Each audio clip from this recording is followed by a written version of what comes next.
Bonjour chers amis de Radio Fringale, bienvenue dans votre émission du dimanche, et aujourd'hui pas une émission d'actu, enfin si, un petit peu d'actu, mais c'est votre format de débat, le contre-attaque, le 7e épisode de contre-attaque de notre série de débats autour des questions du cyclisme. Donc aujourd'hui on va pas vous parler directement de course, on va bien entendu vous parler de cyclisme, mais pas de course puisque on cherchait un peu un sujet pour relancer les contre-attaques, et puis est arrivé cette semaine le Saint Prud'homme, Saint Christian si tu nous écoutes, qui nous a donné un sujet tout fait. C'est avec cette annonce que vous avez certainement tous vue sur les réseaux, de l'annonce de la participation de l'équipe Pro Tour espagnole Cararural, chère à un certain de nos chroniqueurs qui viendra nous en parler. Et justement, en parlant des chroniqueurs, pour parler de ce sujet que vous voyez sur votre écran en cliquant sur la vignette YouTube, donc revoyons le système et parlons du système d'invitation et de sélection pour les courses, notamment les courses World Tour et notamment les grands tours dont le Tour de France, le Giro, la Vuelta, vous connaissez. Pour en parler, deux chroniqueurs de la rédaction qui ont accepté d'enregistrer cette émission avec moi et de participer à ce contre-attaque. Simon, bonjour, comment tu vas ? Salut Nico, salut tout le monde, ça va très bien, très content de participer à ce premier contre-attaque de l'année et j'espère qu'elle sera décisive. Contre-attaque décisive de Simon, on l'espère, et pour l'accompagner, quelqu'un qui va pouvoir discuter, lui apporter la contradiction, nous apporter des éléments de réflexion. C'est pour ça qu'on aime bien cette émission, pas forcément la plus vue de la chaîne, mais en tout cas que nous on aime faire de temps à autre, un petit contre-attaque. Mathieu, parti pour... comment tu vas ? Prêt pour une petite contre-attaque ? Ouais, salut Nico, salut Simon, salut à toutes et tous, ça va très très bien, vous avez l'habitude de toute manière, je suis l'avocat du diable sur cette chaîne. Donc encore une fois, je viens jouer des mauvais tours, je sors une performance à 7,1 watts au kilo et je contre-attaque tout le monde. Exactement, et avant de commencer l'émission, je vous rappelle, c'est une demande de l'association, que comme je viens de vous le dire, Radio Fringale, c'est avant tout une association, c'est pas seulement un média que vous pouvez suivre sur les différentes plateformes de podcast, sur les réseaux sociaux grâce à Simon et Mathieu notamment, mais pas uniquement, de la rédaction, sur les différents réseaux, Facebook, compagnie, enfin je ne vais pas tous les citer, et évidemment sur YouTube. Si vous nous écoutez sur YouTube, en commentaire vous pouvez nous écrire. Il y a également, vous le voyez en lien de l'émission, en description de l'émission, sur les différents réseaux, vous avez le lien pour adhérer à l'association Radio Fringale, et surtout vous avez l'adhésion pour obtenir les magnifiques chaussettes. Alors je ne sais pas si on peut en parler très rapidement, messieurs, qu'est-ce que vous pensez de ces magnifiques chaussettes Radio Fringale que vous pouvez obtenir en plus de l'adhésion, avec des chaussettes made in France, donc fabriquées et designées en France, des magnifiques chaussettes de cyclisme. Un petit mot là-dessus que vous recevez avec le pack spécial adhésion de l'association Radio Fringale.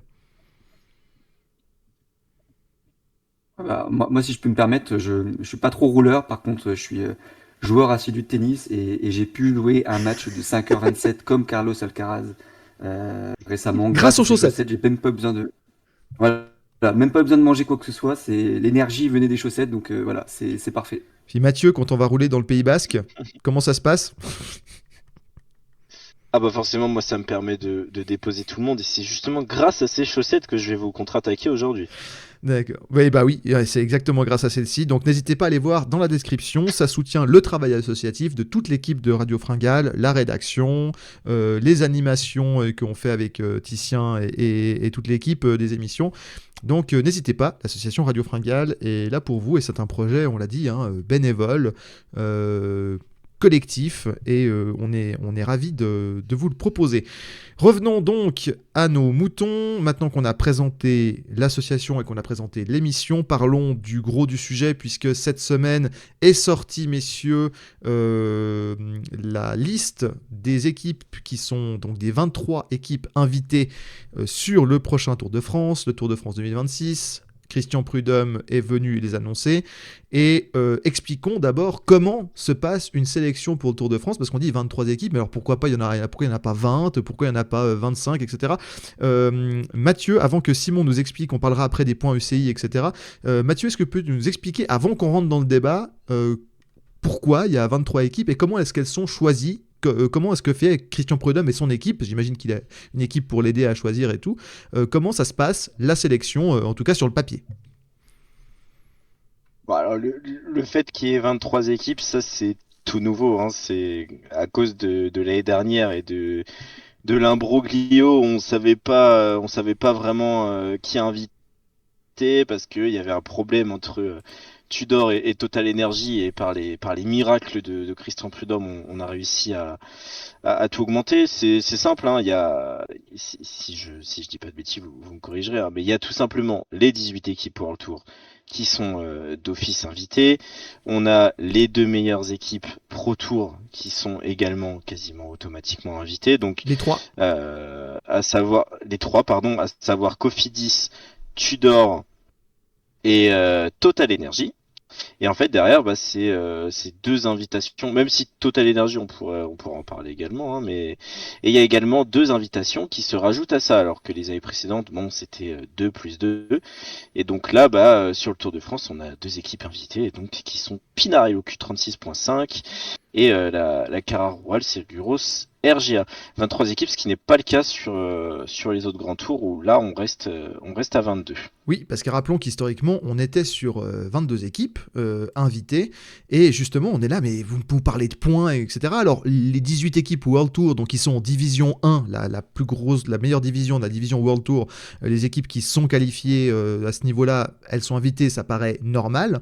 Mais alors, du coup, Simon, une petite question pour les gens qui ne connaîtraient pas, on parle de points, mais pourtant, là, Christian Prudhomme, il annonce la saison, elle a à peine commencé, on est encore fin janvier, il fait l'annonce, on se base quoi sur les points qui ont été faits cette année au Tour Down Under et au championnat d'Australie pour inviter sur le Tour de France, ou comment ça se passe? Et puis rappelle-nous un peu ce côté cycle, ça veut dire qu'on ne juge pas forcément sur une saison, mais sur un pack de saison. Rappelle-nous un peu comment ça fonctionne pour les gens qui auraient pas, qui suivraient les courses mais qui n'auraient pas tellement ces notions de classement et de points UCI. Alors pour les grands tours, c'est souvent justement l'organisateur qui, entre guillemets, choisit ses invitations. En général, il choisit les équipes qui sont plutôt affiliées au pays dans lequel se situe la course. Dans ce cas précis, Christian Prudhomme a tout simplement évoqué le fait que Carrera notamment faisait partie des deux meilleures équipes en termes de nombre de points la saison passée. Et donc, en fait, il a entre guillemets fait au mérite. Il n'a pas forcément pris une équipe française, il a pris des équipes au mérite. Alors après, ce qui concerne les divisions, ça ce sont des tranches de 3 saisons. Et donc là, on commence un nouveau cycle cette année en 2026. Donc en fait, les 18 équipes World Tour le sont forcément pour 3 ans. Et à l'issue des 3 saisons, donc de tous les points glanés sur les différentes courses, donc évidemment le Tour de France fait partie des courses qui rapportent le plus de points, et des courses vraiment continentales, points pro, etc. Là, c'est des courses qui rapportent moins de points. Et donc à l'issue de ces 3 saisons, les 18 meilleures équipes, celles qui ont glané le plus de points, soit restent en World Tour ou montent en World Tour si elles étaient dans des divisions inférieures. Et puis ensuite, le reste sont répartis soit en Pro Tour, donc la deuxième division, ou soit en Continental, qui est la troisième division.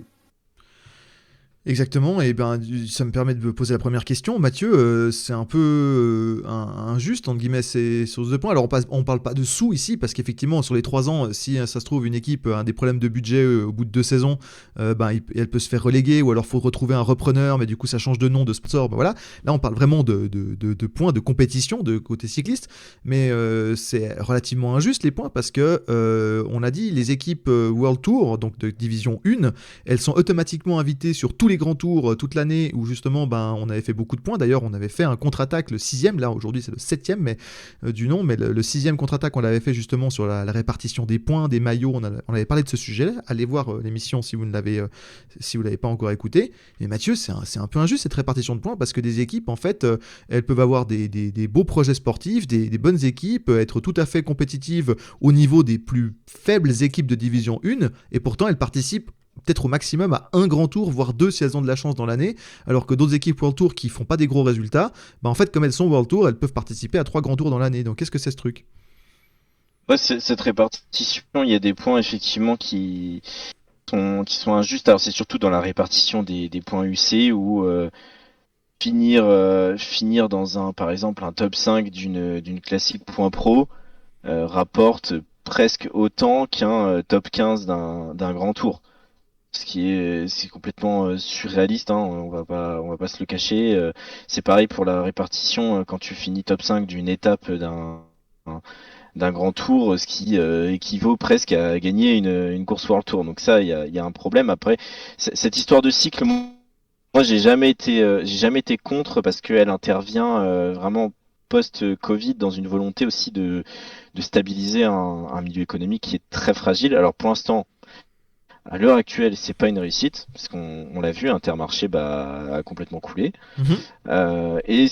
Là par contre où c'est inégal, c'est qu'avant il y avait un espèce de système de rachat de licences.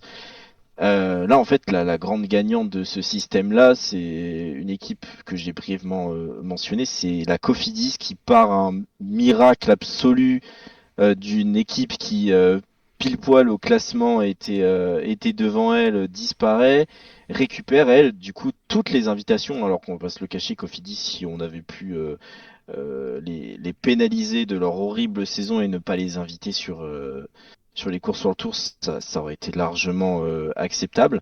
C'est là où effectivement c'est inégal. Mais après, on va dire, c'est un peu cette espèce de footballisation, je vais appeler ça comme ça, du cyclisme, où on a des divisions, des montées, des promotions.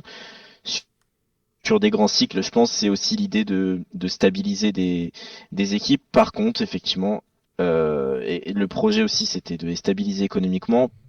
Ça rend plus inégal qu'autre chose, hein, on va pas se le cacher. Avec, il y a un haut du panier en World Tour et il y a un très bas du panier, voire un très très bas. On voit la situation économique d'Intermarché l'année dernière, la situation économique de la Picnic Postenel qui est au Mhm. bord de la banqueroute. Ouais. Euh, bon, c'est limite en fait si ce système-là, il vaut mieux être dans une des meilleures équipes Pro Tour, comme l'a fait la Lotto et la Astana, que finalement jouer en World Tour, car on a beaucoup plus de liberté pour des points UCI qui sont pas forcément très très bien pensés et très bien répartis. Exactement, bah, on avait justement parlé de l'année passée de cette stratégie IA maximisée par la Astana notamment, allez revoir, on va pas en reparler. Simon, ça permet de me tourner vers toi. Du coup, les organisateurs, notamment alors en plus 22 équipes, mais là, Christian Prudhomme s'est permis d'en inviter une 23e en disant, ben voilà. Du coup, il se retrouve avec 5 invitations, et c'est vrai que bon, il justifie certains choix, mais globalement, il n'y a pas grand chose qui l'y oblige, et quelque part, je suis organisateur du Giro, je suis organisateur d'une grande course World Tour, quelque part, en invitation, je fais un peu ce que je veux, hein, c'est un peu aussi à la tête du client, c'est pas forcément, il y a des critères qui ont été ajoutés, mais en fait, techniquement, il fait ce qu'il veut, le gars. Ouais, mais en plus, ce système-là des invitations, c'est un peu élitiste, parce que si on se dit que bah il y a beaucoup de courses françaises, beaucoup de courses espagnoles, bah toutes les équipes espagnoles et françaises Pro Tour vont être invitées sur plein de courses World Tour. Et en fait, si tu as une équipe hongroise en Pro Tour, elle va être invitée sur aucune course parce que c'est pas une équipe d'un pays. Et donc en fait, ce système d'invitation, il est un peu inégal. Donc finalement, on peut comprendre la volonté de Prud'homme d'inviter vraiment au mérite les équipes qui ont marqué le plus de points la saison d'avant. Sauf que ces équipes qui ont marqué beaucoup de points, elles ont déjà été avantagées parce qu'elles ont été invitées sur des courses qui rapportent des points l'année Mhm. d'avant. Donc au final, c'est un peu le serpent qui se mord la queue. Et en fait, sur les équipes Pro Tour, j'ai l'impression qu'il y a 5 6 équipes qui peuvent aspirer dans 3 ans à monter en World Tour et les autres, elles sont condamnées à rester parce qu'on les invite pas sur les meilleures courses et donc elles n'ont pas la possibilité de prendre beaucoup de points. Et justement, c'est l'une de ces équipes qui fait la une des médias cyclistes et des médias sportifs en France et ailleurs en ce moment, mais comme c'est le Tour de France, beaucoup dans la sphère francophone, bien entendu. Matt, c'est cette équipe Cara Rural que des spécialistes du cyclisme connaissent bien, mais que nous, on connaît relativement peu avant de passer au débat. Pour terminer cette partie un peu actualité, est-ce que tu peux nous parler de la Cara Rural, de son projet, de ses coureurs, de son sponsor, toi qui connais bien le cyclisme espagnol et donc qui peut nous en parler, on va dire, un peu mieux que ce que nous, on pourrait faire, par exemple. La Carrera Royale, ça fait très longtemps que ce sponsor-là est dans le monde du vélo, hein. Ça fait presque 40 ans. Et alors au niveau de l'équipe pure, au niveau de la dénomination, c'est une équipe qui a été fondée en 2010. Donc ça fait quand même 16 ans.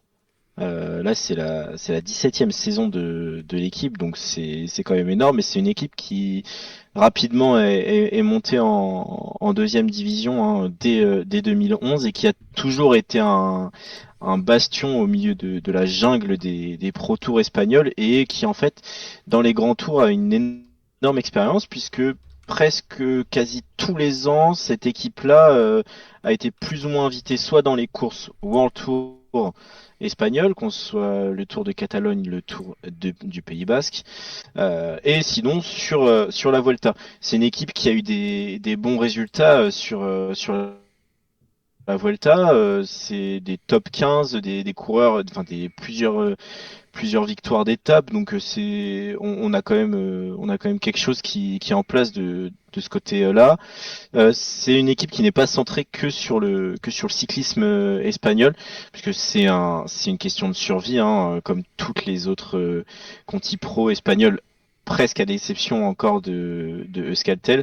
Elle recrute aussi à l'international, et cette Carrera là, elle sort d'une vraie bonne saison 2025, où il y avait eu quelques petites victoires, mais surtout un nombre incalculable d'accessites, parce qu'il y avait quand même un gros, enfin, il y avait un gros contingent, un gros noyau de coureurs vraiment performants, voire surperformants, qui frôlé les niveaux World Tour. Et d'ailleurs, quand on regarde les transferts à l'intersaison, c'est pas choquant de voir qu'il y en a un par exemple qui est monté, c'est Thomas Silva, l'Uruguayen. Donc ouais, c'est une équipe qui essaye surtout de se développer autour de coureurs espagnols, de jeunes coureurs espagnols. Ça, c'est une grosse stratégie. Souvent, les coureurs espagnols sont très très jeunes pour les former, tandis que les coureurs internationaux sont souvent des coureurs confirmés. Par exemple, si je prends quelques exemples de l'effectif de cette année, on a Mhm. Stefano Oldani qu'on a bien connu, hein, du côté de la Cofidis, qui a déjà performé sur le Giro. L'immortel Fernando Gaviria, Sébastien Berwick, qui est relativement jeune mais qui a déjà couru en World Tour, et puis alors Yuri Letao, pour ceux qui suivent la piste, qui est un des meilleurs pistards de la planète. Donc c'est une équipe qui sait ce qu'elle fait, qui a de l'argent, on en reparlera, qui a même beaucoup d'argent. Bah, Et parle-nous de ça donc ouais, c'est justement. une équipe. La Caraoural, c'est quoi? Je vais en parler rapidement. C'est Mhm. un espèce de gros groupe de coopératives bancaires. On va résumer ça comme ça, qui pèse, donc ça c'est des relevés de 2024, qui pèsent tout simplement 98 milliards. Disons que pour supporter une équipe, en fait, si la Cararural décidait d'investir massivement avec 98 milliards, cette équipe pourrait très facilement monter en World Tour, hein, je pense, mais Est-ce que tu sais ce que c'est à je peu pense près que le c'est pas budget de la. la Cara Rural pour cette saison sur son fonctionnement global? Parce qu'on a une idée des chiffres des plus grosses équipes du peloton, mais pour une équipe pro team d'assez bon niveau, ce serait quoi? J'ai pas trouvé les chiffres, mais après en Conti Pro, c'est toujours très très difficile de dépasser la dizaine de millions, hein. On va se le cacher. D'ailleurs, c'est pas une équipe parce que oui, il y a certes le sponsor, le nom qui est ronflant, mais c'est pas une équipe qui a des Des gros moyens, ouais. qui a des milliards. Ouais, on va dire. En fait, les deux seuls gros contrats, enfin les trois seuls gros contrats de l'équipe, c'est Gaviria, Letao et Oldani. Oldani, ouais. Ça, c'est Ouais, ça c'est les trois gros contrats. Et encore que quand je dis gros contrat, c'est gros contrat à l'échelle Conti Pro, parce que si c'est à l'échelle World Tour, c'est pas très très cher non plus, c'est pas très cher payé, et c'est pas une équipe qui peut se permettre de retenir d'ailleurs ses meilleurs coureurs, hein. C'est pour ça que Thomas Silva, ils ont pas pu le prolonger. Et il y a un coureur dont moi je reparlerai parce que c'est peut-être le meilleur coureur de l'équipe. C'est même à peu près sûr que il va partir dès que l'occasion se présentera. Mais non, en tout cas, c'est une équipe, la Caroral, qui est connue en Conti Pro. C'est une place forte qui a eu de nombreux très très grands coureurs, hein, qui se sont formés là-bas. Je pense à Michal Kwiatkowski, je pense à Omar Friday. Donc il y a quand même eu du monde qui est passé par là. C'est pas une équipe qui sort de nulle part. Et c'est surtout une équipe qui est attachée au développement des jeunes coureurs espagnols, et ça marche plutôt bien ces dernières années, alors que la Carrera Royale, il y a 3 4 ans, elle était presque mise au banc des accusés, et ça, je pense qu'on en reparlera également. Exactement. Ben, on va parler justement de ce roster Pro Team, Simon, avec toi. Je vais vous le décrire très rapidement. Donc, de cette division 2, puisque c'est là-dedans qu'on va piocher, puisqu'on dit les 18 places World Tour, elles sont automatiques, donc il n'y a pas de débat là-dessus. Donc, ce qu'on va débattre, c'est justement ces 5 places. On rappelle qu'il y a 16 équipes dans cette division 2 Pro Team, Pro Tour. Justement, il y a 3 équipes italiennes, la Bardiani, la Team Polti et la la Toscana Nippo, un peu moins connue, mais voilà. Nous avons également 2 équipes américaines, la Modern Adventure et la Team Novo Nordisk, des équipes relativement faibles mais qui essaient de développer des bons coureurs. Une équipe belge, la Team Flanders baloise. Et puis une équipe hongroise, vite fait, la MBH Bank, CSB Telecomfort, et puis surtout des pays qui sont beaucoup représentés. Alors 2 équipes suisses, mais de bon niveau, la Tudor et la Pinarello Q35-6, avec des jeunes coureurs suisses, mais beaucoup de bons coureurs étrangers qui ont été recrutés pour avoir justement du niveau, et surtout les 2 pays, on l'avait déjà dit, l'Espagne et la France, qui sont particulièrement bien représentés. La France avec des équipes françaises de bon niveau, en tout cas à licence française, Cofidis, Total Energy et Unibet, et l'Espagne avec la Burgos, le Euskaltel Euskadi, très cher à notre ami Matt, la Carn Pharma dont on avait parlé avec leurs performances sur des Vuelta ou sur des courses World Tour espagnoles où ils font des belles performances de manière régulière, et cette fameuse Cara Rural Seguros dont Matt vient de nous parler. Quand on voit ce roster des 16 équipes, on voit très bien qu'il y a des équipes un peu plus faibles et puis des équipes qui jouent le haut de tableau. La polémique est survenue parce qu'il y a entre guillemets 5 places, il n'y a que 3 équipes à licence française, et finalement il y en a 2 qui sont invitées, la Cofidis et la Total Energy, parce que avec leur historique, le niveau des coureurs et le nombre de points. Mais Simon, pourquoi est-ce que du coup la Unibet a été mise de côté alors qu'elle est à licence française? On sait qu'il y a eu pas mal de coureurs étrangers qui ont été recrutés, mais pourquoi est-ce que la Unibet a été mise de côté alors qu'en fait c'est pour le Tour de France, vu qu'il y a 5 places, ils auraient très bien pu la prendre et puis garder les 2 autres places pour des équipes étrangères? La question, il faut la poser à Christian Prudhomme. Enfin, lui, Mais toi, on te demande ton prône avis d'expert. Ouais, ouais, ouais. Pour moi, sportivement, ça n'a aucun sens de faire venir la Cararoual à la place d'Unibet.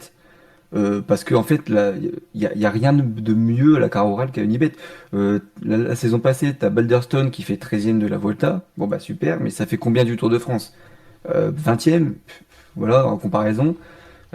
Puis en fait, derrière, t'as aucun coureur capable d'aller chercher une victoire d'étape en échappée. Gaviria, il est cramé, il va faire fond de top 10 sur les sprints. Voilà, même médiatiquement, alors oui, le départ est en Espagne, en Catalogne, etc. Mais franchement, c'est le Tour de France. La plupart de la course aura lieu en France. Aligner une équipe espagnole supplémentaire, il n'y a aucun Français qui sera aligné parce que je crois qu'il y a un seul Français dans l'effectif de Cararoual, mais Oui, je pense pas qu'il participe. C'est un jeune. Donc ils vont mettre que des Espagnols, Gaviria, ok. Donc à part vraiment ceux qui suivent bien le vélo, ils connaîtront aucun coureur à part peut-être Gaviria. Alors que de l'autre côté, tu avais Unibet. Alors certes, c'est une équipe assez cosmopolite, mais en même temps, c'est un peu la tendance récente. Même les équipes françaises, on regarde Decathlon, ça existe plus à part Groupama ou à très haut niveau, les équipes 100% françaises ou presque. Et t'as quand même Groenewegen, vainqueur d'étape sur le Tour, l'a fait français, victoire d'étape sur le Tour, Wout Poels, victoire d'étape sur le Tour. Donc déjà, t'as des noms. Et puis tu peux rajouter Lucas Kobis qui peut aller faire des belles places. Niklas Larsson. Plus, comment? Niklas Larsson, qui est un coureur solide. Ouais. Ouais, ouais, Larsen, il y a Venturini aussi, qui est quand même qui a gagné la Coupe de France la saison passée. Donc il y a plusieurs courants français que les gens connaissent, plus des têtes d'affiche comme Groenewegen ou Pouls. En fait, voilà, en termes de sympathie, pour attiser la curiosité des gens, je pense que ça aurait été carrément mieux d'appeler Unibet. Et en plus, bah voilà, c'est une équipe française, en fait, on se pose pas la question. C'est comme si, je sais pas, on n'a jamais vu, enfin si on a peut-être déjà vu, mais c'est rare de voir une équipe le Giro faire venir d'autres équipes que des équipes italiennes. Donc voilà, je trouve que le contre-pied, il est un peu maladroit. Et surtout, Unibet, c'est une équipe ambitieuse qui monte quand même en régime. Donc je pense que ça aurait été quand même une belle récompense de l'inviter. Moi, je suis déçu. Je vais donner la parole à Matt tout de suite. Je suis déçu. T'as pas cité Simon, mon petit chouchou de l'équipe Unibet. C'est évidemment le très sympathique champion d'Irlande, Rory Townsend, que moi j'adore. Hein. Je trouve qu'avec son maillot avec le trèfle dessus, c'est pas le coureur de l'année, mais avec son maillot avec le trèfle ouais, je trouve qu'il a une bonne tête et j'ai toujours bien aimé Rory Towson. Donc, ce que je veux dire, c'est qu'ils ont aussi des champions nationaux. Tu vois, ils ont des vainqueurs de Coupe de France. Ils ont pas rien dans l'effectif. C'est peut-être pas l'effectif de l'année, mais enfin, ça reste quelque chose de tout à fait présentable sur un Tour de France. Simon. Bah, surtout que Cararoual, au final, il y a pas mieux, c'est pas mieux Cararoual. Bah C'est pour ça justement, que je trouve que, ouais, bah justement, bah ouais, en fait, alors après, certains diront il y oui, a 6 c'est Français. pour Hein. Sur les 30 torpiller. coureurs, il y a 6 Français à Unibet. Ouais, bah certes, le contingent est pas énorme, mais si t'en alignes ne serait-ce que 4 sur les 8 coureurs, ça te fait quand même la moitié d'équipe qui est française. Et au final, bah, Décathlon, il y a des grandes chances que ça soit à peu près 4 ou 5 coureurs sur 8. Donc au final, ça restera une équipe quand même à majorité française. Alors que Cararoual, franchement, Ouais, ouais, franchement, quand l'info est sortie, bah, on en avait parlé justement entre nous, on s'est dit, mais c'est une fake news, c'est un troll, tellement ça paraissait gros. ouais, c'est vrai qu'on peut imaginer que, je vais donner la parole à Matt, je vais lui poser la question, mais c'est vrai qu'on peut imaginer que s'ils avaient été pris sur le Tour de France, on aurait eu au moins Venturini et au moins Victor Lafay dans les coureurs français, donc il y en aurait quand même eu dedans, alors que Cararoual pas, pour leur Tour national. Enfin ça c'est un autre débat dont on parlera justement en fin d'émission. Moi je vais donner la parole à quelqu'un qui n'est pas forcément d'accord avec toi, et c'est pour ça qu'on est bien Radio Fringale, parce qu'on permet de se faire des débats comme ça. Matt, tu nous avais présenté cette équipe Cararoual, on vient de parler de l'équipe Unibet et Simon nous a dit que en fait il n'y avait rien à envier à cette équipe Cararoual. Pourquoi est-ce que toi tu défends le choix en tout cas tu comprends le choix de prendre la Cararoual par rapport à l'équipe Unibet au niveau sportif pour commencer?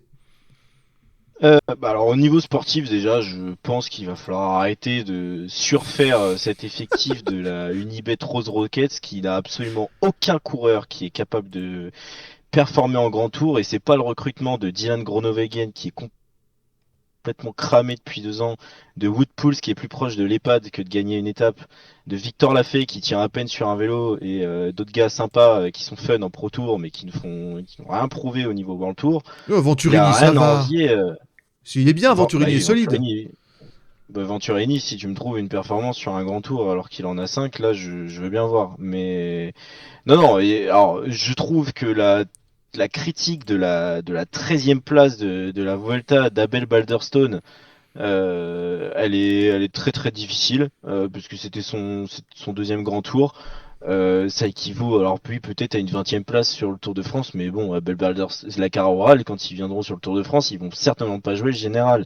Ils ont une équipe qui est axée clairement sur la montagne et sur le punch. Ça tombe bien, ils ont une équipe qui correspond à peu près au parcours de ce Tour de France là. Donc c'est une équipe qui est beaucoup plus à même de prendre les échappées et justement de jouer à minima quelque chose. C'est une équipe où on va les voir et faut pas justement partir sur ces principes-là, parce que moi je vais prendre un exemple.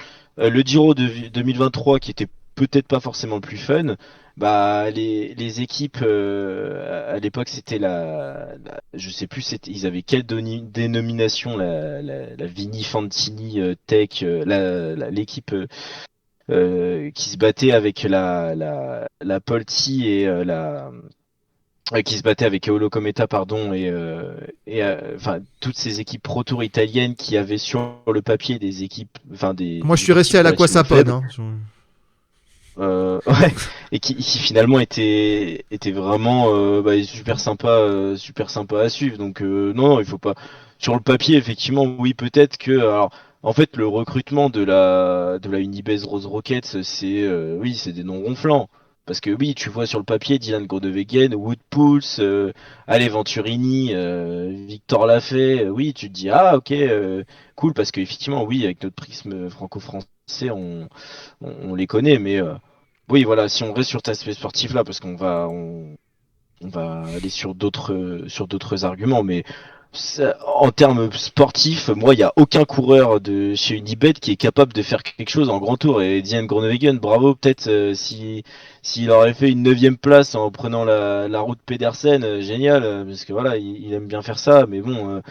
Qu'on vienne pas me dire que Dylan Groenewegen va faire des choses mieux que Fernando Gaviria. En plus, Gaviria il va nous d'apporter du fun parce qu'il va faire le poisson pilote pour tout le monde.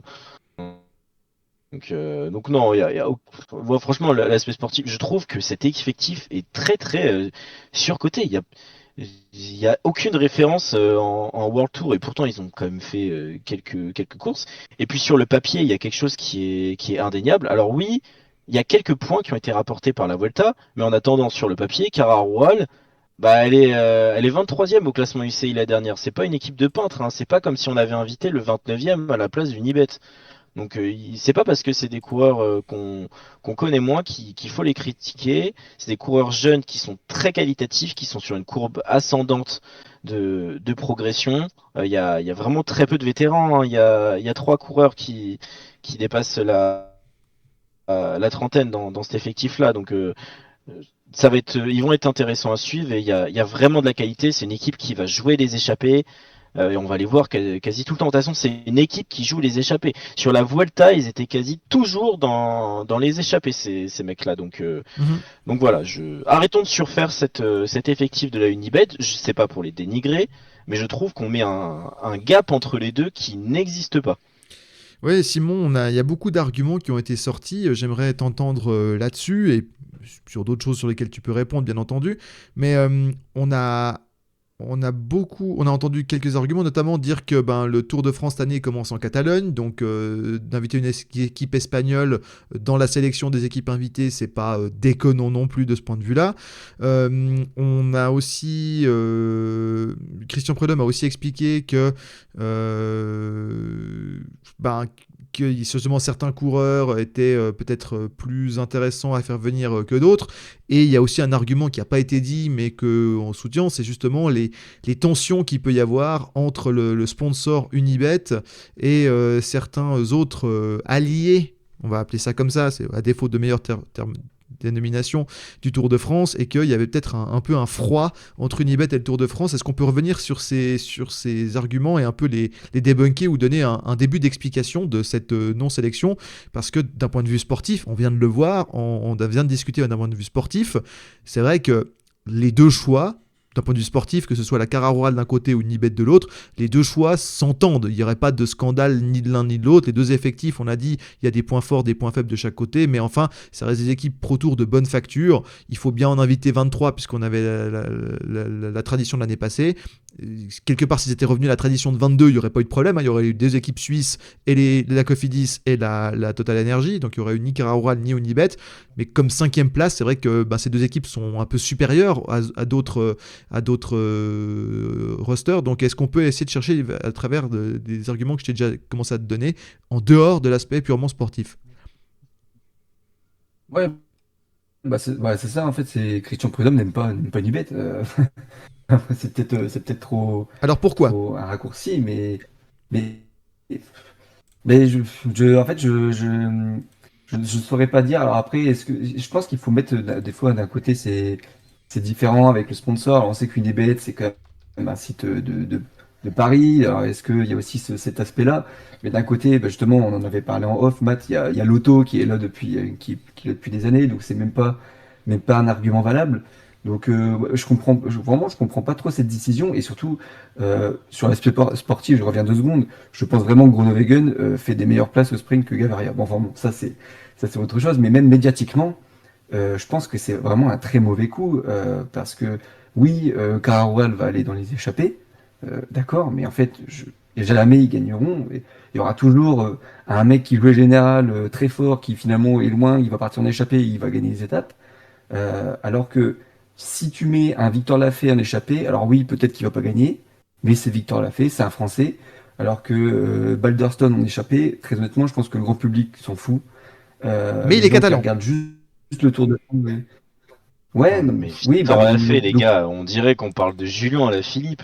Bah ouais, c'est non, mais ça. je te dis, Mais Victor c'est ça. Lafay, quoi. Je dis pas qu'il va gagner l'étape, mais Non, mais je pense que tu vas autant le oh voir. bah, je pense Et que je il va pense que la peut-être pas France s'en gagner. remettra de pas voir Victor Lafay sur le Tour de France. Et je pense que la 3/4 du pays a oublié que ce mec avait gagné une étape au Pays Basque, hein. Oui, mais les commentateurs ne le rappelleront assez souvent. Non, mais en fait, disons que déjà, voir un Français à l'avant, même s'ils n'ont pas le nom, voir un Français à l'avant, ça fera venir les gens au bord des routes, ça fera venir les gens devant leur télé. Alors qu'en effet, il y a Carrera devant tous les jours. Franchement, à part sur les premières étapes en Espagne, où en effet, ça a du sens. Après, une fois que tu es en France, qu'il y ait quatre Espagnols devant, vraiment, les gens, c'est pas ça Ah, mais ça qui va participe. les. Ça participe à Ouais. ta discrimination des autres équipes en fait. Ça veut dire c'est le business model, c'est je recrute 4 Français et c'est bon, je participe au Tour de France. C'est hyper injuste. Qui me dit qu'une équipe composée de 2 Italiens et 6 Espagnols, elle va pas m'apporter plus de garanties que Mais, trois, bah oui, enfin que 2 Français complètement cramés, 2 Néerlandais qui tiennent plus sur un vélo, un Tchèque et un oui, mais Slovaque et un Danois. quand tu regardes les autres courses, sur le Giro, c'est quasiment que des équipes italiennes invitées. Sur la Volta, c'est que des équipes espagnoles. Donc en fait, si il y a que le Tour de France qui dit ah non, nous on fait au mérite, machin. Donc au final, qui se fait avoir, c'est les équipes françaises. Donc si tout le monde invite les équipes de son pays, bah que le Tour de France continue de le faire aussi. Mais Unibet, Rose Rocket, ça a quoi de français à part le fait 6 qu'ils ont, coureurs au lieu d'un. parce qu'il faut savoir. Ouais, super. Mais Bah, ça s'est fait 6 fois plus de coureurs enfin, français Oui, sur le papier. C'est ouais, des enfin, c'est faits. pas. Après, tu fais ce que tu veux Non, de ça. mais parce que non, parce que moi je parle de l'équipe, pas de l'effectif. L'équipe elle a rien de français. Elle a rien de français. Il y a même pas un mec, il y a même pas un mec du staff qui parle français dans l'équipe. Non, non, il y a rien de français. Il y a un bif originel. Alors en plus, ils se sont alliés avec Unibet, qui, on le rappelle, a un bif originel avec effectivement Christian Prudhomme, qui date depuis 2007. Alors, Donc rappelle-le. voilà, il faut rappeler. Bah, en 2007, tout simplement, Unibet se fait dégager du tour parce que voilà, le sponsor n'était pas accepté et la licence française, elle est permise aussi par une chose parce que Unibet, ça appartient à la FDJ. Donc c'est dans le ça appartient, enfin ça avait été racheté il y a quelques années par la FDJ. Donc non, l'origine du bif entre Christian Prudhomme et donc le propriétaire de l'équipe Unibet Rose Rockets, Basti Tema, ça remonte à quelques années quand il y a eu il y avait eu quelques vidéos où il y avait des images ASO utilisées par Titema, donc ça remonte à là et derrière ça a toujours fait qu'envenimer, mais bon, Ça date quoi. moi Ah, il y a ça fait des longtemps. choses, ah ouais, mais il y a des choses qui me, enfin, c'est une équipe aussi qui est toute jeune. Je vois pas la légitimité d'inviter une équipe qui a été créée en 2023. En fait, c'est à peu près la Mais à même ce chose moment-là, l'argument marche pas pour enfin, Tudor. ce qui avait subi une OX. Ce qui avait subi une. Ouais, alors Tudor, après, ils sont arrivés avec un effectif de dingue. Ouais, mais Et là, au final, justement, t'as vu la bah, saison on de va Mar... Enfin, comparer. moi, Parce que là, le coureur français tête d'affiche d'Unibet Rose Rocket, c'est Victor Lafay. Le coureur français tête d'affiche de la Tudor, c'était nul autre que Julien Alaphilippe. ouais, mais Julien Philippe Si en fin tu de es Christian carrière, Prudhomme mec. et que oui, mais c'est Julien Alaphilippe, c'est double champion du monde. C'est pour la génération juste après la mienne, des gens qui sont nés à partir de 2005-2006, c'est le coureur de leur génération, c'est le Français de leur génération. C'est trop fort ce qu'a fait Tudor, c'est le mec qu'il fallait recruter. C'est comme si moi je suis une équipe qui est 24e au classement UCI et qu'en 2018 je recrute Thibaut Pinot. Ben, c'est invitation automatique parce que c'est Thibaut Pinot. Julien Lafilippe, c'est invitation obligatoire. Ouais. C'est comme ça. Victor Lafay, je pense que la France entière s'en remettra de pas le voir dans une échappée publicitaire sur la 7e étape, hein. Je pense que ça ira les gars, hein, parce que non, non, Oui, mais mais je pense que Julien Lafilippe, c'est trop un glitch. Par contre, moi, il y a un truc où je vais te rejoindre. Le truc des invitations nationales, moi qui est fervent supporter de Skaltel, le Scadi, je pense que cet argument, c'est du pipeau complet. Parce en 2023, quand il y a le départ du Tour du Pays Basque, j'aimerais bien savoir pourquoi Skaltel n'a pas été invité à ce moment-là. Parce que 2019, effectivement, on avait invité la Wanty. Là, on justifie effectivement par A plus B que le leader de l'équipe, Abel Balderstone, est catalan, donc c'est bien. On justifie aussi qu'il est champion d'Espagne du chrono alors qu'il aura sûrement plus le maillot. Bon, j'avoue que cet argument-là, là, je vais vous rejoindre tous les deux. Je trouve que ça, c'est du pipeau pur et simple. Oui, on peut aussi en parler de ça. Est-ce que. Parlons justement de ce niveau. Est-ce que. Alors, deux questions. Est-ce que vous répondez très rapidement, comme ça après on peut passer à un autre sujet, parce que mine de rien, l'émission avance. Rapidement, est-ce que si le Tour de France revenait... Alors, premièrement, est-ce que vous êtes pour que le Tour de France revienne dans les prochaines années à 22 équipes au lieu de 23? Oui ou non? Euh, bah, vas-y, Matt, commence. euh, oui, mais avec 9 coureurs. D'accord. J'aimerais bien revenir à la formule qu'on avait avant. Donc moins d'équipes, mais plus de coureurs. Simon? Oui, Bah, moi, j'aime bien la formule à plus d'équipes, parce que justement, ça donne une chance supplémentaire à une équipe de se montrer, de se faire voir au plus haut niveau. Donc, moi, ça me dérange pas. Oui, 9 coureurs, ça permet peut-être plus de stratégie, etc. Si un coureur qui abandonne, ça fait quand même moins vide. Mais j'aime bien le fait qu'on donne une chance supplémentaire. Et par contre, on est d'accord, s'il y avait une sélection comme les autres grands tours à 22 équipes, on est d'accord que c'est la Cara Rural ou Unibet, du coup, enfin l'une des deux qui aurait sauté. Les 4 autres auraient été invités automatiquement. oui. Là, il n'y a pas. Ou est-ce que Même si vous moi, faites j'aurais bien gicler, aimé est-ce que faire vous sauter faites la gicler Cofidis. Q36.5? Est-ce que vous faites gicler une autre? Ah bah non, Q36, non. Ils sortent d'un Non, ils sortent d'un c'est podium de encore la Volta, au-dessus. donc. Non, non, mais je demande. Ouais, oui, ça reste des équipes encore qui ont vraiment juste la chance du fait qu'il y ait une 23e équipe. Mais sinon, en effet, jamais Puis ils sont invités. c'est pareil, Q36, Tom Pidcock. Ouais. Tom Pidcock, alors il a tellement été maxé par Netflix et sa victoire à l'Alpe d'Huez que lui, il est intouchable. Mais pour montrer que tu es objectif, Matt, on est d'accord que s'il y avait que 22 places, il n'y aurait pas la Cara Rural. Ah oui, mais non, mais D'accord. non. Mais déjà, la Carraro. Mais en fait, déjà, c'est ça le problème d'avoir. En fait, ils ont ouvert une boîte de Pandore l'année dernière parce qu'il y avait trop d'équipes Mhm. françaises en, en justifiant d'inviter une 23e équipe. Et en fait, ils se sont mis dans la mouise tout seuls, ASO. Parce que ça va être ça pendant les prochaines. Parce que l'année prochaine, ça va être rebelote.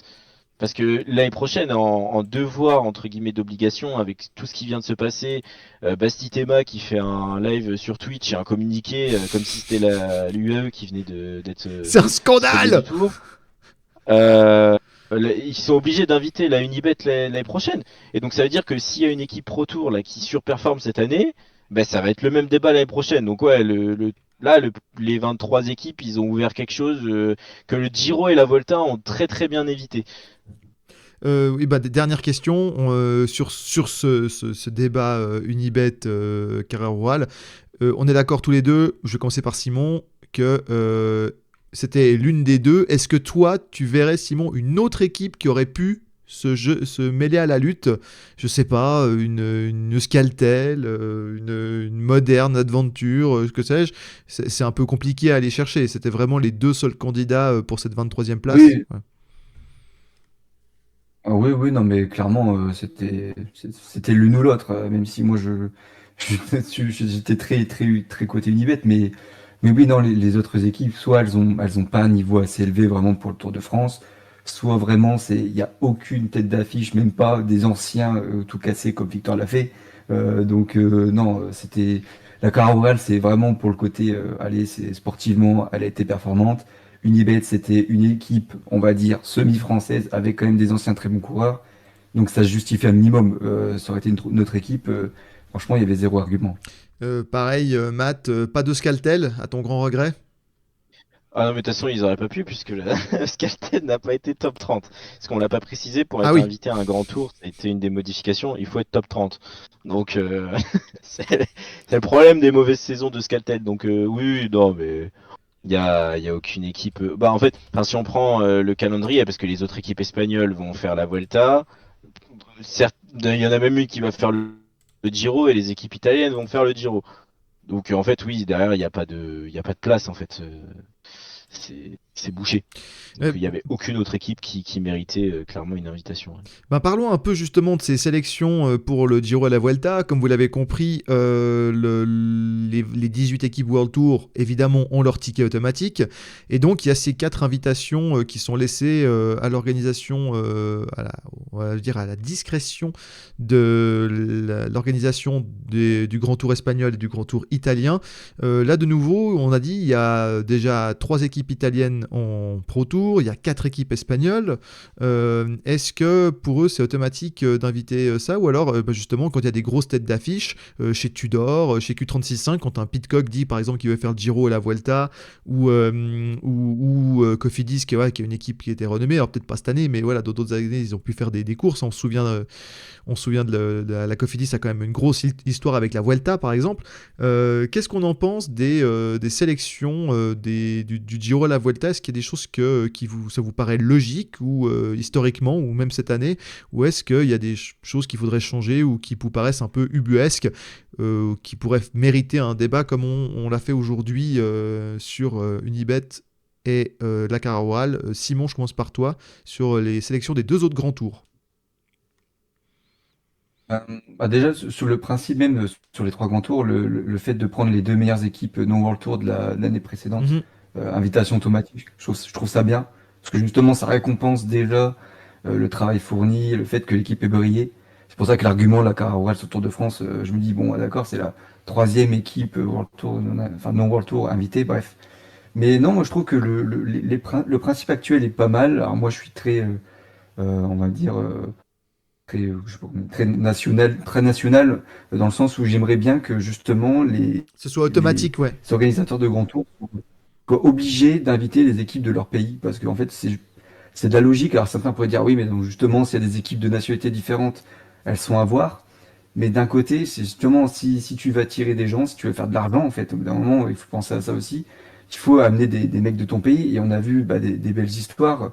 Euh, je leur prends l'exemple de Castrillo à la Carne Pharma sur la Volta 2024. En fait, il a fait son tour national, personne ne le connaissait, et en fait, il gagne 2 étapes, et derrière, il file à la Movistar. Donc ça permet quand même non seulement d'attirer le public, de ce fait-là de faire plus d'audience, plus d'argent, et en plus tes coureurs nationaux, ils brillent, et justement les audiences augmentent encore. Donc en fait là, c'est un cercle vertueux. Donc non, moi le modèle actuel me convient plutôt bien. Matt, même question, plutôt national, plutôt au mérite, plutôt un mix des deux, plutôt on veut voir Euskaltel sur tous les grands tours, comment ça se passe? Non, alors c'est moi je comprends la stratégie nationale en particulier pour le Giro, puisque Ouais, là tout simplement on essaye de faire survivre en fait le la cyclisme italien. Bargnani. Voilà, on essaye tout simplement de le faire survivre et ça marche plutôt bien. Ça marche plutôt bien. Moi je me souviens de ce super Giro 2024 où on avait les deux tout jeunes Giulio Pellizzari et Davide Pigonzoli qui performaient. Bon, maintenant, Giulio Pellizzari, voilà, on le présente plus, hein, c'est devenu limite déjà un contender pour des top 5 de Grand Tour. Donc non, non, là, on est vraiment sur de la survie.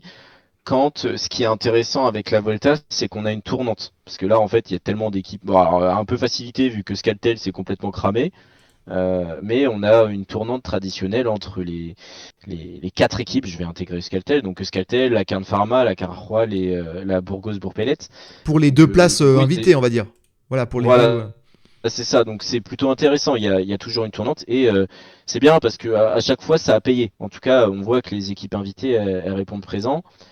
Moi, ça me dérange pas parce que à l'heure actuelle en Pro Tour, il y a pas d'équipe candidate à prendre la place de ces équipes-là. Le Pro Tour est en train d'atteindre quand même un peu ce qui se Enfin, il est en train de se passer un peu ce qui arrive en World Tour où il y a un très haut du panier, un haut du panier et un bas du panier où on a des équipes. Enfin voilà quoi, c'est quand même compliqué, hein, mais avec tous mes respects, inviter la Feu Colpack, MBH Bank, la Novo Nordisk ou la Flanders Baloise sur un grand tour, je pense qu'on s'en passera avec tout le respect. Donc non, là-dessus, moi je reste encore un peu sur le côté national parce qu'il y a cet aspect vraiment faire survivre le cyclisme espagnol et le cyclisme italien qui est vraiment en galère et parce qu'il n'y a pas tout simplement pas d'autres équipes. Est-ce qu'on peut dire, Simon, justement avec cette surenchère d'équipes, je vais ouvrir un peu le débat, on a parlé beaucoup des équipes Pro Tour, sur lesquelles on parle assez peu au final tout au long de la saison. De temps en temps, on les mentionne quand on fait des previews de courses, notamment des fois de courses par étapes et compagnie, mais on en parle assez peu. C'est vrai que, revenons un peu là-dessus, je vais te lancer sur ce sujet, mon Simon. Avec la surenchère au niveau des 5-6 meilleures équipes du World Tour, d'accumuler les meilleurs coureurs, on l'a vu, hein, Lidl Trek, Remco à la Bora, UAE, on n'en parle même plus, c'est n'importe quoi, Ineos qui arrive toujours à faire des recrutements intelligents et compagnie. on se retrouve avec des équipes entre la 14e et la 18e place World Tour qui, quelque part, ont quasiment le même niveau, en tout cas dans les résultats, et le même impact sur les courses que les top équipes World Tour, les top équipes Pro Tour, excusez-moi, celles dont on a parlé aujourd'hui. La Tudor a une assez grosse équipe. On peut parler des gros coureurs, des gros stars du peloton qu'on a à la Q36.5. On voit des projets ambitieux à la Carrera Rural ou encore des coureurs très solides à Total Energy, et même tu nous as parlé de ceux d'Unibet. En tout cas, sur peut-être les 2-3 meilleures équipes de Pro Tour, ça rivalise tout à fait sur le papier et dans l'impact avec les équipes les plus faibles du World Tour. Est-ce qu'aujourd'hui, vu l'évolution du cyclisme, est-ce que la frontière te paraît réelle, te paraît refléter le niveau, ou est-ce qu'il ne faudrait pas justement avoir une ligue de catégories, on va dire, au milieu, c'est-à-dire d'avoir justement peut-être, je sais pas, je dis n'importe quoi, peut-être 15 équipes en World Tour et avoir une compétition Pro Tour avec plus de bonnes équipes qui monterait du coup, je sais pas, à 19, 20 équipes, mais avec du coup un niveau peut-être plus resserré, plutôt que d'avoir des équipes qui en fait, sur les courses, ont le même impact, mais il y en a une qui a le passe-droit d'avoir le World Tour parce que ça s'est fait comme ça. Ouais, c'est vrai que le fossé se creuse entre les meilleures et les moins bonnes équipes du World Tour. Après, en règle générale, quand même, même les moins bonnes équipes du World Tour restent meilleures que la plupart des équipes autour. Alors, en fait, j'ai l'impression que on pourrait presque plus faire l'inverse de ce que tu dis et faire un World Tour à 22 équipes. Donc Parce ajouter la que pour Tudor, moi, ajouter la Q36.5, etc. ouais, Mhm. t'ajoutes les 4-5 meilleures équipes Pro Tour et ça fait vraiment une grosse division. Mais d'un autre côté, ça ferait vraiment très ligue fermée. Ouais. Et ce qui est un peu le cas finalement avec ce système tous les 3 ans où même si tu performes pas pendant 3 ans, si tu as réussi à performer les 3 années d'avant, c'est bon, t'es sécure. Donc est-ce que de ce fait-là, il faudrait pas revenir vers l'autre système, même si économiquement c'est peut-être moins intéressant, mais tous les ans, bah, promotion, relégation, euh, une fois par an, comme ça ferait un peu plus de diversité, on va dire, au World Tour. Et justement, les équipes qui sont bloquées, qui sont presque au niveau de World Tour, mais en fait, elles doivent attendre 3 ans pour se dire, ça y est, je peux enfin aller en World Tour. Donc, je sais pas, moi, je ferais peut-être plus une grosse ligue, mais en fait, je pense qu'il n'y a aucune solution parfaite pour continuer de développer le cyclisme, parce que bah, entre les équipes État, celles qui ont des sponsors Lidl Trek, c'est un sponsor énorme. Donc en fait, c'est juste que le cyclisme, le fossé se creuse, hein. C'est comme dans le foot aujourd'hui, il y a des équipes qui ont des milliards et des milliards, et puis tu as des équipes qui ont à peine quelques millions pour survivre. Donc voilà, c'est compliqué aujourd'hui de faire un cyclisme assez concurrentiel parce que le fossé se creuse entre, allez, peut-être les 5-6 équipes, et puis derrière, tu as bah, peut-être 15-20 équipes qui vont de la 6e place World Tour à la peut-être 22-23e place Pro Tour Qui se battent pour les miettes. qui loge un peu, quoi. Mais voilà, peut-être plus une grosse ligue, mais dans ce cas-là, est-ce qu'il faudrait inviter 24 équipes automatiquement et Ça plus commence à faire faire beaucoup de monde d'invitation? sur la Donc route, voilà, hein. c'est pareil. Bah ouais, c'est ça. Donc une division intermédiaire, mais je sais pas, ça rendrait le truc encore plus complexe. Donc Mhm. pour moi, le système actuel, il est pas si mal. C'est juste que bah il y a des gros, il y a des petits. Voilà, c'est un peu comme dans tous les sports. Au bout d'un moment, tu peux pas lutter, tu fais que tes moyens, quoi. Ouais, Mathieu, même question pour terminer sur cette parenthèse Pro Tour, Pro Team. Même question sur ce format. Est-ce qu'on fait une ligue à 20 équipes? Est-ce qu'on supprime Euskaltel et qu'on fait une équipe nationale basque? Qu'est-ce qu'on fait? Mes deux réponses vont être négatives. Non, moi je rejoins l'avis de Simon là-dessus. En fait, réduire le World Tour à 15 équipes, ça va encore plus détruire l'équilibre du World Tour. Là, il y aura une concentration. En fait, toutes les équipes Pro Tour vont perdre leur talent pour aller jouer en World Tour. Justement, je pense Mhm. qu'il faudrait ouais, peut-être l'augmenter. Le problème, c'est que ça n'augmentera pas, pour la simple et bonne raison que 18, c'est l'équilibre parfait pour avoir les invitations automatiques et avoir quand même la main sur les invitations d'équipes en plus. Si tu augmentes à 22, il n'y a pas d'invitation automatique et par exemple, je sais pas, une Cofidis qui nous fait une saison Cofidis qui finit hors des classements, bah pas invité sur un Tour de France, ça la met mal. Ça la met mal. Donc non, je pense que bah, on est un peu condamné à rester à 18 parce qu'ils nous ont pondu ce système-là. Moi, s'il y a une chose que je changerais, c'est le cycle des 3 ans que je trouve beaucoup trop long. Il se passe beaucoup trop de choses 2 ans? en 3 ans. Peut-être en 2 ans, parce que 1 an, le problème, c'est que là, ce serait trop instable. À la limite, pour le foot, ça se tient, et encore, on le voit, si je prends l'exemple, par exemple, du foot français, le nombre de clubs qui subissent des liquidations judiciaires parce qu'elles sont reléguées. Si on pouvait éviter de se prendre ça dans le vélo, parce qu'on en a énormément souffert dans les années 2000 et 2010, les équipes qui coulent du jour au lendemain. Je pense que tous les 2 ans, ça pourrait être pas mal. Ça coïnciderait avec l'évolution et la courbe de progression de pas mal de coureurs, Puis ça au moment laisserait des un signatures de mercato. contrats. Ça laisserait un Ça laisserait mercato un quand bon même, quoi. mercato de rattrapage. Voilà. Ça Non, mais ce que pourrait je veux dire, c'est que ça si on pourrait voit être qu'on plus fait une bonne sympa. ce que je veux dire, c'est que si une équipe qui voit qu'elle fait une bonne saison dans un cycle de 2 ans, donc la première, on commence un nouveau cycle, qu'elle fait, je sais pas si on a un cycle 26-27, et elle fait une bonne saison 26, elle peut se dire, ah, ben je vais investir un peu, parce que je sens que je peux aller en World Tour, du coup Tout je vais à fait, faire ouais. un plus gros mercato 27 pour essayer de pousser, pour aller chercher les points qui me manquent. Tout à fait, parce que voilà, et puis de toute façon, cette réforme-là ne s'accompagnera que de la réforme des points UCI, parce qu'on en a beaucoup Mhm. rigolé, mais Astana, qui nous sort 2 saisons de merde sur le cycle de 3 ans, et qui l'année dernière, grâce à une data ChatGPT, nous sort une saison all-time, Génial. parce qu'en plus ils ont débloqué tous les fonds du Kazakhstan et de Chine. Bon, le mérite sportif, là aussi, c'est plus du mérite économique, c'est pas tip top. Donc ouais, réduire ce cycle de 2 ans et puis il va falloir changer la mascarade des points UCI, parce que voilà, Mhm.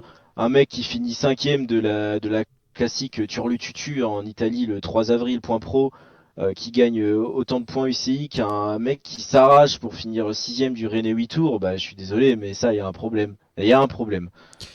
Très bien, alors messieurs, dernier sujet, là on en a pas mal parlé, mais un dernier sujet qui me tenait à cœur parce que je le trouve assez intéressant comme aussi porte de réflexion, vu qu'on parlait des équipes, des divisions. Il y a un phénomène qui est arrivé, qu'on voit sur certaines courses, notamment certaines courses World Tour ou certaines courses Pro Tour, mais en tout cas professionnelles de très bon niveau. Ça arrive certainement aussi sur des courses Conti, mais je connais pas tout. On a vu fleurir ces dernières années des projets, ces dernières décennies, des projets de retour de sélection nationale sur certaines courses. Et ça n'est pas généralisé, bien entendu, mais par exemple, on a le team suisse sur le Tour de Romandie, que je connais bien, avec certains coureurs suisses qui sont sélectionnés d'autres équipes. Alors là, vu qu'il y a deux équipes avec pas mal de coureurs suisses de bon niveau Pro Tour, ben, je ne sais pas si ça se refera cette année, mais en tout cas, c'est toujours l'occasion de voir des jeunes pépites ou des coureurs, par exemple, qui sont dans des filiales nationales, mais par exemple, des fois sur piste ou sur VTT, pouvoir se tester sur une course World Tour face à des professionnels du cyclisme sur route. On a vu la team Arabie Saoudite sur l'Aloula Tour où ils envoyaient tous les jours un gars en échappée parce que ben, ça permet de mettre en avant des jeunes coureurs, de leur permettre de se frotter à voir ce que c'est un peloton professionnel alors qu'ils sont en formation ou qu'ils sont encore à un niveau de semi-pro, amateur et autres. Simon, qu'est-ce qu'on en pense de ce retour à certaines équipes nationales? Est-ce qu'on pourrait voir, par exemple, sur certaines courses World Tour, je sais pas, un critérium du Dauphiné, voir une équipe Auvergne-Rhône-Alpes avec des coureurs justement dans ces filières qui évoluent soit à un niveau Pro Tour mais qui sont pas invités, voilà, puis qui auraient justement un bon de sortie d'une semaine de leurs équipes ou de leur formation, de leur centre de formation pour aller participer à une course World Tour, comme par exemple, bah, je parlais d'Auvergne-Rhône-Alpes, mais ça peut être autre chose. Simon. Euh, ah bah déjà, sur le principe, je trouve ça assez marrant parce que c'est vrai que voir une équipe de marque à côté d'un pays, c'est assez rigolo. On a l'impression que on mélange le cyclisme des années 40 avec le cyclisme actuel. Mais j'aime bien le principe. Maintenant, je pense qu'il y a des choses qui doivent être changées. Je prends l'exemple de ce qu'on a vu autour de Thunder, où il y avait l'équipe d'Australie. Et Bah oui, par exemple, ouais, pas c'est de un bon exemple souci. ça. Voilà, pas de souci. En plus, il y avait le champion d'Australie qui, dans une petite équipe, j'ai plus le nom, qui était dans cette équipe-là. Donc c'était bien de voir le champion d'Australie faire le Tour de Under quand même. Mais par contre, Ben O'Connor dans cette équipe, je dis bah non. Il y a déjà son équipe qui participe qui est la Jayco, et en fait, il fait sous le maillot Australie. Pour moi, si tu fais une équipe nationale, en effet, c'est des mecs dont l'équipe ne participe pas de base à la course, Qui parce sont que pas au là, World Tour en tout ça cas. fait Ouais. ouais, ouais, qui sont pas World Tour. Bah même, oui, oui, oui, c'est ça. Bah, même, par exemple, le Dauphiné, si on prend l'exemple que Total Energy est invité, enfin, je trouvais ça bizarre qu'un autre coureur de Total qui court pas avec Total aille dans l'équipe Auvergne-Rhône-Alpes ou avec l'équipe de France. Genre Donc Mathieu Bugodo pour dans moi, l'équipe c'est de déjà... France, quoi. Ouais, mais oui, voilà, moi je trouve que ça aurait pas de sens. C'est vraiment donner une chance à des coureurs parce que à la rigueur, Mathieu Burgodeau, s'il a fait ses preuves dans le reste de la saison, et ben il est sélectionné avec Total Energy et puis c'est tout. Ça fait en mode bon, bah, allez, hop, t'as une autre chance, alors qu'on pourrait donner de la chance à des coureurs qui sont dans des plus petites équipes et qui justement eux pour le coup ont aucune chance d'y participer autrement. Donc après c'est pareil, là tu prends l'exemple d'une équipe Auvergne-Rhône-Alpes. Prenons une équipe de France, parce que dans ce cas-là, s'il Ouais. n'y a pas de course, bah, moi j'habite en Picardie, s'il n'y a pas de course en Picardie, il n'y a jamais de coureur Picard qui peut s'exprimer. Donc, Non, mais donc le c'est pour un principe peu est expliquer le sympa, et principe, quoi. après, voilà, il doit être pour moi peaufiné, et seulement sur les courses d'une semaine et les tours, enfin, qui sont des tours nationaux, entre guillemets, ou sur les courses d'une semaine, mais pas sur le Tour de France ou la Volta, où en effet, là, ça serait bizarre de prendre une équipe nationale, alors que c'est déjà difficile pour les équipes de marque d'y participer. Ouais, Mathieu, on a déjà dit on est le principe qui fonctionne déjà pas mal. On en a parlé sur les courses de 3 semaines, les grands tours. On, on touche pas, surtout qu'en plus 3 tours, c'est une autre type de logistique. C'est bien d'avoir des équipes quand même qui se connaissent, qui sont déjà rodées, qu'on peut pas forcément mettre là sur une, parce qu'il y a des jours de repos, il y a plein, voilà. Donc on est d'accord, on touche pas à ça sur les pas d'équipe nationale ou d'équipe sélection sur les courses de 3 semaines. Par contre, est-ce que tu serais toi d'accord, intéressé par ce principe justement, le généraliser un petit peu sur les courses d'une semaine, par exemple? Ouais, alors moi je me, per- je vais rebondir tout de suite sur le Down Under où effectivement ouais, alors Ben O'Connor était avec la Jayco, mais il y a deux noms effectivement qui pouvaient faire grincer dans l'équipe d'Australie, c'est Damien Hawson et Chris Harper. Effectivement, c'est vrai que ces mecs-là, on les connaît un petit peu, quand même, à niveau World Tour. Où là, je vais rejoindre Simon, effectivement. Moi, ça serait sympa, effectivement, que ce soit généralisé, mais pour des coureurs, effectivement, qu'on ne connaît pas trop. Par exemple, je trouve ça très sympa sur bah, le Down Under, les coureurs australiens, bah, ils doivent tout quitter pour venir en Europe. Là, au moins, ils ont une vraie chance de se montrer. Mhm. Si je prends le Tour de Suisse, bah, il y a pas de, certes, il y a deux Conti Pro maintenant, la Tudor et la Pinarello Q36.5. Mais il y a quelques années, quand c'était encore la Swiss Cycling Academy et qu'il y avait une équipe de Suisse, bah, on a vu des coureurs qui ont couru avec le maillot de l'équipe nationale et qui ont fait des Fabio bonnes Christon performances, hein, notamment. et qui se sont révélés derrière. Par exemple, je reprends à Simon Payot aussi, qui Tout avait à fait fait. On des salue bonnes Simon s'il perfs. nous écoute. Ouais, ça a toujours été plutôt sympa. Robin Après, Froidevaux. euh, Robin Froidevaux qui a fait des bons Robin résultats. Là, on a Froidevaux, tout à Lionel Ola fait. qui était aussi également dans cette Tout à équipe-là, ouais. fait. Joël Souter.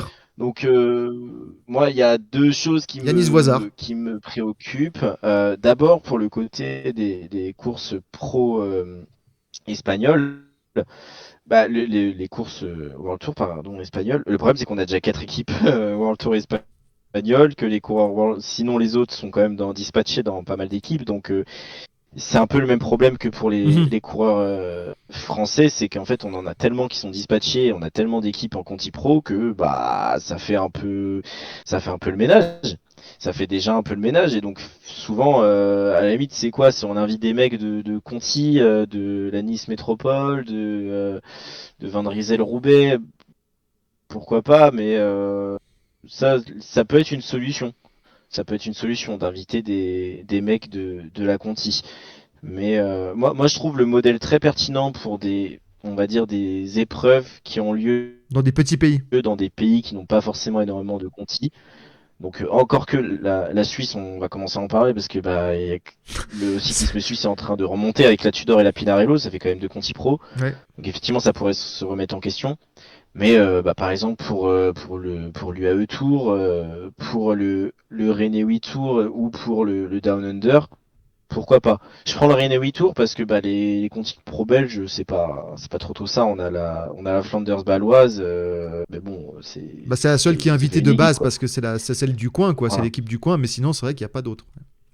Ouais, parce qu'il y a eu un peu une hécatombe des Conti pro belges aussi où elles Ouais. ont quasi toutes disparu. Ça n'aide pas. Donc ça pourrait être une Mais solution pour relancer des jeunes ça coureurs pourrait être une belges. Ouais. solution pour le Rennais Tour par exemple, ou à la limite pour le Guangxi Tour.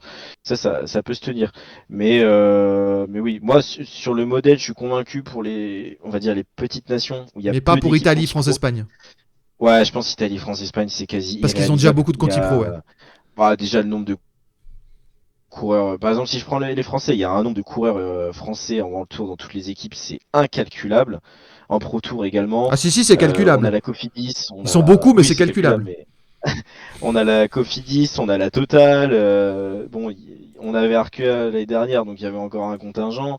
Ça, ouais, il y a trop en fait. Il y a trop. Les Espagnols, ils en ont 4, les Italiens, ils en ont 3. C'est trop compliqué, je pense, à mettre en place. Ok, ben on verra. C'est vrai que c'est une option. Et surtout que, et je vais vous préparer, chers spectateurs, à notre prochain sujet.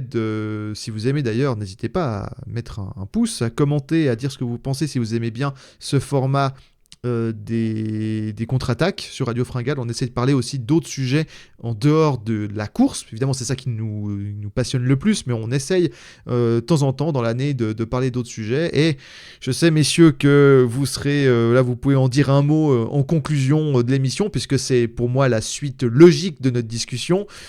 Puisqu'on parlait de pays et de sponsors, c'est vrai que là, on est dans des sponsors privés, mais de plus en plus ces dernières années, il y a des pays, et certains pays qui ont créé des équipes donc qui sont vus comme sponsors privés, mais qui sont des États. On a vu Jaico Alula, entreprise d'État d'Arabie Saoudite. Saoudienne. Quoi? Saoudienne. Les Saoudiennes, Arabie Saoudite. On a vu UAE Tour, évidemment, UAE Emirates, donc pour les Émirats Arabes Unis. Le Bahreïn Victorious, bon là, il y a Bahreïn carrément marqué sur le truc, donc voilà. Et c'est vrai que, messieurs, il y a ce retour de certains pays qui, justement, mélangent un peu privé et public et donc profitent de fonds absolument monstrueux. Là, on parle des toutes grosses équipes du peloton professionnel actuel, de très gros effectifs qui sont toutes dans le top 10 mondial, voire à la première place pour une équipe en noir et blanc. Messieurs, on parlera de money washing, de green washing, de réputation washing, pour utiliser des anglicismes, dans notre prochain épisode de Contre-Attaque, le 8e. Mais voilà, en inspiration, qu'est-ce qu'on pense de ce retour de sponsors nationaux? Juste là, en introduction, pour donner envie de suivre le prochain sujet, Simon, ce retour de certains sponsors nationaux ou d'entreprises nationales ou de liaison dans le Pro Tour, dans le cyclisme professionnel, alors que on sait les équipes nationales ont disparu dans les années 60-70. Matt parlait tout à l'heure d'une boîte de Pandore pour la 23e équipe sur le Tour. En fait, là, c'est une autre boîte de Pandore que l'UCI a ouvert en autorisant ces équipes États à s'installer, en fait. C'est compliqué parce qu'en fait, c'est vraiment des gros budgets énormes. Et quand on voit que certaines marques, même de grosses équipes, notamment, je crois, la Visma, c'est un peu plus compliqué niveau budget. On se dit, dans quel cyclisme on se dirige? En fait, ça va être dans 5 ans, c'est Bahreïn versus Arabie Saoudite versus Qatar. Voilà, tous les pays pétroliers, tous les pays qui ont de l'argent, qui vont investir. Ça va être juste celui qui sort le plus de chèques, qui fait venir le coureur avec le plus de salaire. Donc moi je trouve ça vraiment vraiment dommage d'avoir autorisé ces équipes-là à s'installer en World Tour au plus haut niveau en mettant le budget quasiment maximal. Si on avait fait aussi un contre-attaque sur les potentiels salary cap, Ouais. etc. Bon, visiblement ça bouge pas tant que ça, donc ils sont un peu libres et on le voit avec UAE qui rafle tout. Donc Moi, c'est vraiment quelque chose qui m'inquiète. Et bon, il n'y en aura pas 36 des équipes État, mais par contre, elles pourraient avoir de plus en plus de pouvoir au niveau du World Tour. Ouais, Mathieu, pour terminer, on en reparlera. Je pense qu'on se réjouit, hein, Mathieu, d'en parler lors du prochain contre-attaque donc de ce printemps, février, mars, avril. On verra quand on aura le temps de le tourner, mais ce sera l'occasion de parler de ce sujet en amont de la saison des grands tours. On se réjouit de parler du sujet des nouveaux sponsors et de justement cette boîte de Pandore dont parlait Simon. Ah bah oui, bah moi je vais même d'abord commencer mon promo par une petite pub. Parce qu'il se trouve que cet été, j'avais fait le 15 septembre 2025, j'avais fait un petit article justement concernant Mhm. ce sujet-là, en parlant du sport washing et de ce que l'UCI a permis tout simplement. Voilà, rappelez-vous des images de la Volta, puisque effectivement, ouais, quand tu donnes l'autorisation Israël. à Israël d'avoir une équipe, en général, effectivement, ça ne se passe pas toujours bien. Sans parler des autres, hein, évidemment, hein, si c'est un degré moindre, évidemment, que ce pays-là. Mais bon, oui, ils ont ouvert une boîte à des pays absolument fabuleux, l'UCI, et donc oui, on en a hâte d'en reparler, parce que oui, le sport washing, on en a longtemps été protégé. L'une des premières victimes, entre guillemets, de ça, ça a été le foot, hein, voilà, où certains pays ont réussi à miraculeusement effacer leur image. Manchester City avec les Émirats Arabes Unis, le Paris Saint-Germain De Qatar. avec le Qatar. Bon bah il a fallu que le cyclisme tombe dedans entre guillemets. Et c'est marrant parce qu'il y a une année vraiment qui est bascule, on en reparlera. C'est 2017, hein, Mhm. quand le cyclisme a atteint une crise économique très très grave.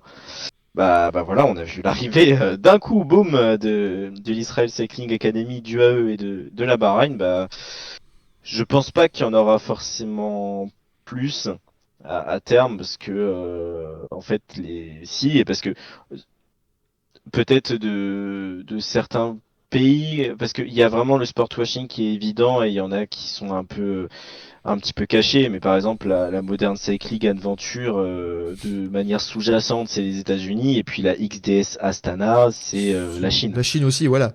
Et Voilà. on se réjouit, Mathieu, du revival, Mais donc du retour du Tour de Californie avec la team États-Unis contre la team Venezuela sur une étape de montagne. ah bah Ça ça peut peut être être exceptionnel. sympa. Encore faudra-t-il ne pas mettre des barrels de pétrole au Voilà. milieu, sinon ça va mal se Non, passer. Mais oui, ça peut être très drôle. c'est un sujet qui est épineux, qui est d'utilité publique. Au-delà de ça, Mhm. pour nous renseigner, pour en savoir un petit peu que le sport, ce n'est pas que du sport, et ça dépasse bien des cadres. Eh ben, mesdames et messieurs, chers suiveurs, chers amis de Radio Fringale, n'hésitez pas, je vous rappelle, à adhérer à l'association Radio Fringale, surtout si vous avez aimé cette émission, ça nous permet d'avoir plus de monde, plus on est de fous, plus on rit, surtout dans ce monde actuel. Donc on peut parler de notre passion de manière encore libre, sur internet, on verra combien de temps ça va durer. Pour l'instant, on en profite et vous êtes de plus en plus nombreux à nous suivre. On est très contents. J'espère que vous avez apprécié ce numéro de contre-attaque consacré aux sélections pour les courses World Tour, les grands tours, le Tour de France. On en a parlé avec Simon et Mathieu. N'hésitez pas à commenter. Messieurs, je vous remercie d'avoir participé à ce 7e épisode de contre-attaque. Merci à toi, Nico, d'avoir animé cette émission toujours avec brio. C'est vrai, merci. Merci à notre cher animateur qui a évité une guerre entre les pro-Cararois, les pro-Unibet, qui auraient sûrement ravagé le pays. Et merci à vous d'avoir participé. On sait, Radio Fringale, on essaye de tourner entre les chroniqueurs, les 6, 7, 8 que nous sommes en fonction des émissions. On se retrouve dans quelques semaines pour un nouvel épisode de Contre-Attaque qui sera, comme vous l'avez compris, consacré au sport washing et au retour de certaines équipes nationales et de certains projets nationaux justement dans le cyclisme et de la crise économique des sponsors privés dans le cyclisme. Un gros programme évidemment qu'on vous prépare pour dans quelques semaines. C'était le 7e épisode de Contre-Attaque. Je vous remercie de l'avoir suivi. On se retrouve très rapidement dès cette semaine là pour d'autres émissions d'actualité, la fin des previews, le début de la saison, la preview des courses de février, les émissions d'actu, et puis de temps en temps un contre-attaque, ça fait jamais de mal, il faut pas en abuser, parce que les contre-attaques ça coûte cher en termes d'énergie, et puis surtout alimentez-vous, parce que c'est le début de la saison, il faut se réentraîner et la fringale guette. Ciao, bonsoir. Salut tout le monde.